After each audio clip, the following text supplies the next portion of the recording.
Hey everybody, it's Lily from the Flower Barn Homestead, and today I just wanted to take you through what our Thursdays look like.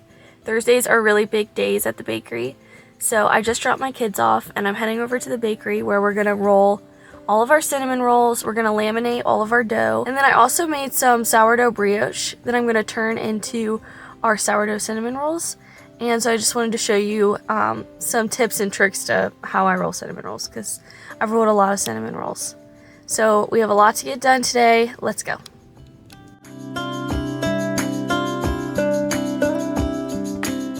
Every good morning at the bakery starts with a little bit of espresso. This morning I'm trying out the white chocolate blackberry flat white. I always go for a flat white because it's a little bit less milk than a latte, and I just really like that strong espresso taste. For me, it's pretty hard to beat just a flat white with a little bit of maple syrup, but I will say this was really good and Lizzie did an awesome job. We have a whole lot to get to today, starting off with sheeting my sourdough brioche dough. I made this sourdough brioche yesterday, so it sat overnight and did a bulk fermentation, and then this morning it is ready to be shaped into cinnamon rolls. And if you would have had to hand roll this, it would have been a much more difficult experience. But because I have a commercial sheeter, which is the greatest purchase we've ever made, this was a breeze.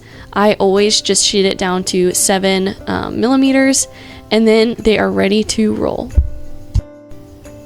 If you were doing this by hand though, I would let it come to room temperature before starting to roll it. It is a lot harder to roll when it's so cold from the fridge.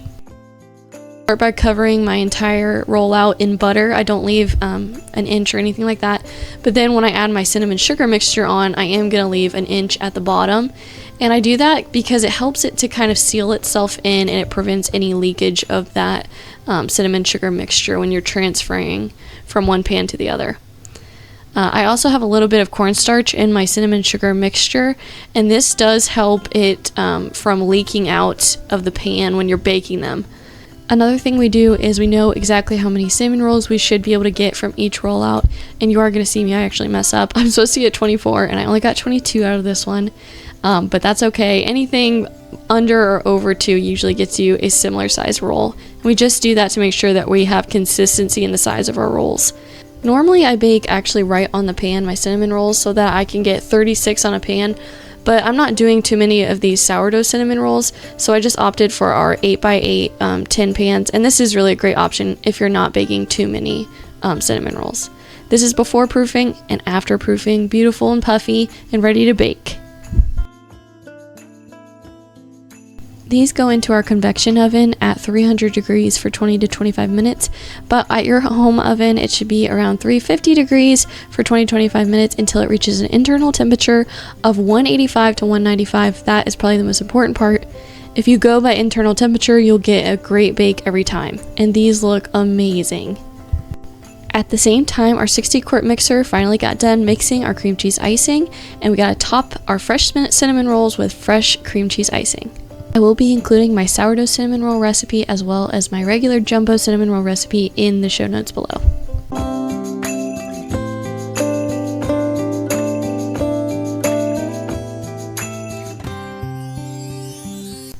We always err on the side of over icing and not under icing because you can always take icing away, but you can't add icing after you leave the bakery.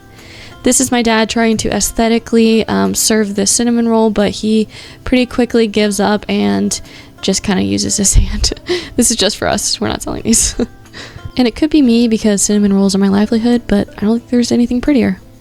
And so after our nice little midday snack of cinnamon rolls and coffee, we got back to work laminating more of our dough.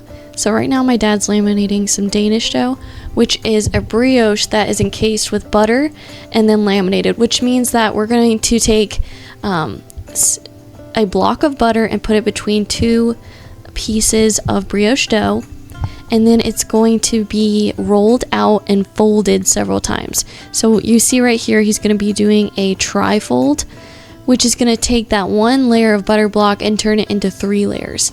And he's actually going to do this 3 times. So those 3 layers will turn into 9 layers. Those 9 layers will turn into 27 layers.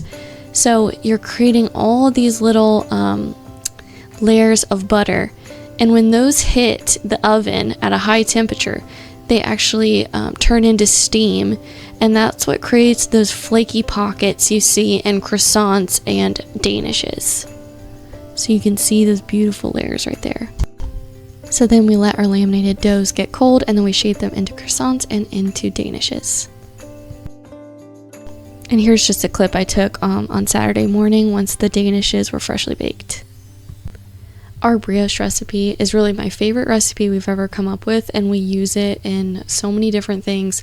You just saw us laminate it into Danish, and then right now we're going to be making our blackberry cobbler rolls with it, and it is what we use for our classic jumbo cinnamon rolls. I did show you our favorite sourdough recipe earlier, but this recipe is one we came up with 4 years ago.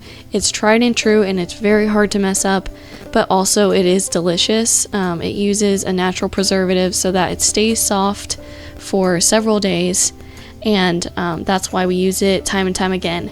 So we make it for our blackberry cobbler rolls, we make pecan rolls for it, and we do have a rotating list of roll flavors we use here at the bakery. If you have any questions or comments, please leave them in the comments below. And for more content like this, be sure to like and subscribe at the Flour Barn Homestead and follow us on our blog, theflourbarnhomestead.com. See you next time.